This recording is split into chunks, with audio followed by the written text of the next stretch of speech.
চাওক অসম চৰকাৰৰ মাতৃভাষা বিৰোধী যি সিদ্ধান্ত সেই সিদ্ধান্ত প্ৰত্যাহাৰৰ দাবীত ছাত্ৰ সন্থাই ইতিমধ্যে বিভিন্ন ধৰণেৰে কাৰ্যসূচী ৰূপায়ণ কৰি আহিছে।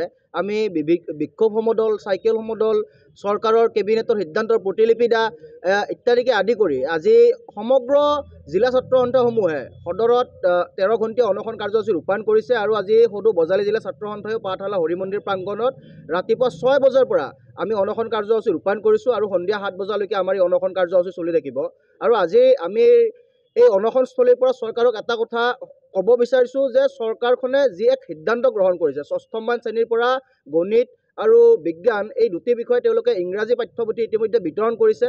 আচলতে যিটো কথা একেবাৰে অবিজ্ঞানসন্মত, সেই কেৱল মাত্ৰ যে ছাত্ৰ সন্থাই কৈছে, কেৱল মাত্ৰ যে ছাত্ৰ সন্থাই কোৱা কথা, তেনেকুৱা কোনো কাৰণতে নহয়। সেয়া বিভিন্ন ধৰণৰ বিজ্ঞান সমিতি, সেয়া বিভিন্ন ধৰণৰ আচলতে সংস্থা, শিক্ষক সংগঠন, নিখিল বড়ো ছাত্ৰ সন্থা, অসম সাহিত্য সভাকে আদি কৰি UGCকে আদি কৰি বিভিন্ন আচলতে সমিতি হওক, বিভিন্ন সংস্থাই হওক ইতিমধ্যে এইটো কথা চৰকাৰক কৈছে বা এইটো কথা তেওঁলোকে উল্লেখ কৰিছে।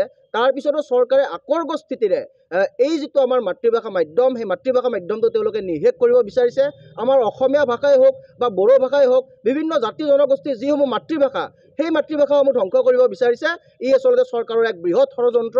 গতিকে আমি সদৌ বজালী জিলা ছাত্ৰ সন্থাই আমি চৰকাৰক দাবী জনাইছোঁ যে তেওঁলোকে অতি শীঘ্ৰে এই যি তেওঁলোকৰ মাতৃভাষা মাধ্যমটো বিৰোধী, মাতৃভাষা মাধ্যমটো ধ্বংস কৰা এক ষড়যন্ত্ৰ বা এক তেওঁলোকে কেবিনেটত সিদ্ধান্ত গ্ৰহণ কৰিছে, সেই কেবিনেটৰ সিদ্ধান্ত তেওঁলোকে প্ৰত্যাহাৰ কৰক। অন্যথা কিন্তু চৰকাৰে এই ক্ষেত্ৰত যিমানেই আকৰ্গ স্থিতিৰে তেওঁলোকে মাতৃভাষা মাধ্যমটো ধ্বংস কৰিব নিবিচাৰক কিয়, তাতকৈ বেছি আকৰ্গ স্থিতিৰে কিন্তু ছাত্ৰ সন্থাই তেওঁলোকৰ বিৰুদ্ধে, চৰকাৰৰ বিৰুদ্ধে, শিক্ষামন্ত্ৰী ৰণোজ পেগু আৰু মুখ্যমন্ত্ৰী হিমন্ত বিশ্ব শৰ্মা চৰকাৰখনৰ বিৰুদ্ধে তীব্ৰতৰ ভাৱে কাৰ্যসূচী গ্ৰহণ কৰিব, আন্দোলনৰ কাৰ্যসূচী কৰি যাব। সেই কথা কিন্তু একেবাৰে স্পষ্ট।